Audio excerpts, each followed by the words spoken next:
Cowboys moving on from Dontari Poe and Daryl Worley. This one was odd. We heard yesterday when Jerry Jones was on 105.3 The Fan, that same appearance where he said, shut up and let me finish. I always endorse saying shut up and let me finish, although, Charean, I've never said that to you, and I won't. I say it to Sims.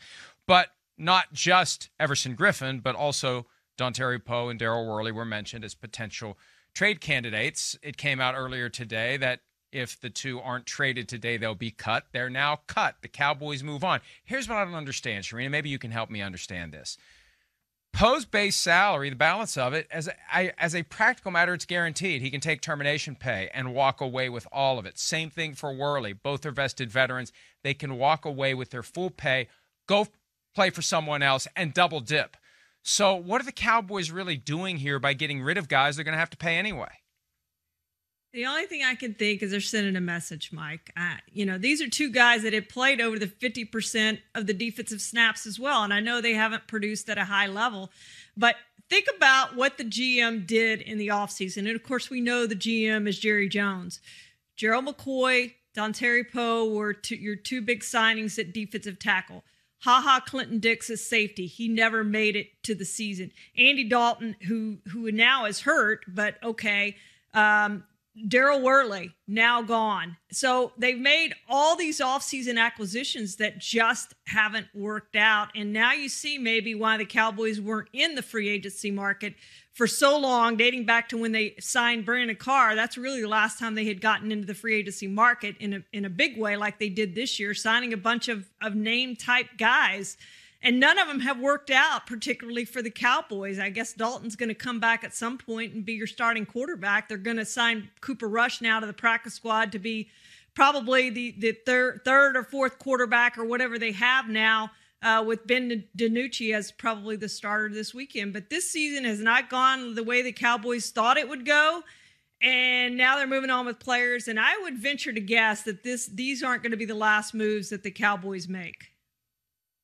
Yeah, look, they're at a point where they're trying to figure out who wants to be there, who's willing to give full effort. One of the things I heard as it relates to Poe and Worley, they just weren't committed. And as you said, it's sending a message to the rest of the team. But you know what? If you've got a vested veteran status, you get your base salary even if you're cut. I think the greater punishment is keep them on the team, right? Don't play them. Keep them part of the practice squad or keep them practicing but inactive on game day, but you want those spots for guys that you may need. So they were done with those guys. They move on, and that's that. The final tally of the money paid to Poe and Worley that isn't coming back is $6.656 million for those two players, and I fully expect that they'll elect to receive their remaining salary from the Cowboys as termination pay. So we'll see what further moves the Cowboys make.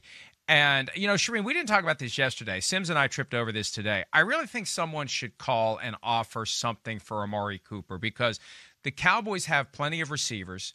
They would actually realize a $12 million net cap gain for next year. Now, somebody would have to be willing to commit to paying Amari Cooper $20 million next year, but I think somebody should at least consider it if they need a receiver because I think the Cowboys maybe would be willing to consider it if they could recoup the first-round pick they gave up 2 years ago to get him. And that may sound like a stretch, but remember, last year Mohamed Sanu got a second-round pick for the Falcons at the deadline. Mike, I totally agree with you. I think the Cowboys should put almost everybody on the block and make it known. DeMarcus Lawrence, make us an offer. Amari Cooper, make us an offer. Ezekiel Elliott, make us an offer. There are very few players on that team. CeeDee Lamb's one, probably Michael Gallup just because of the price you have for him, and I think he's a really good receiver. Zach Martin. Those may be the only guys you have as off limits on trade talks. But I would make it clear that any of these other guys, we're open to trade. And let me add one more thing, Mike.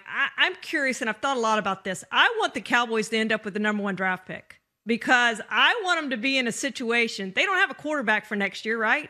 I want them to be in a situation where they have to decide really what to do. Are we going to commit to Dak Prescott?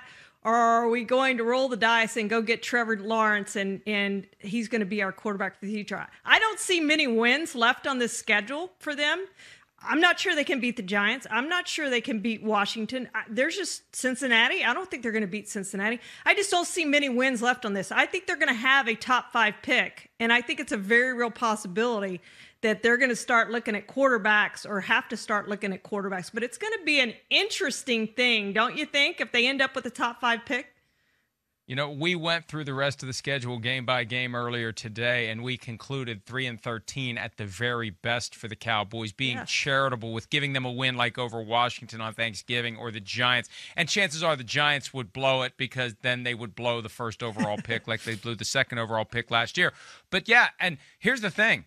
You will pay Trevor Lawrence the same, maybe even a little bit less. And with the salary cap going down next year, significantly less than the $37.68 million that Dak Prescott would make under the franchise tag next year. You would pay Lawrence that over a 4-year rookie contract, less than what Dak Prescott gets for 1 year. So something to consider as we move forward. Hi, I'm Mike Tirico, and thanks for watching. Make sure to hit subscribe for the latest news and highlights from NBC Sports.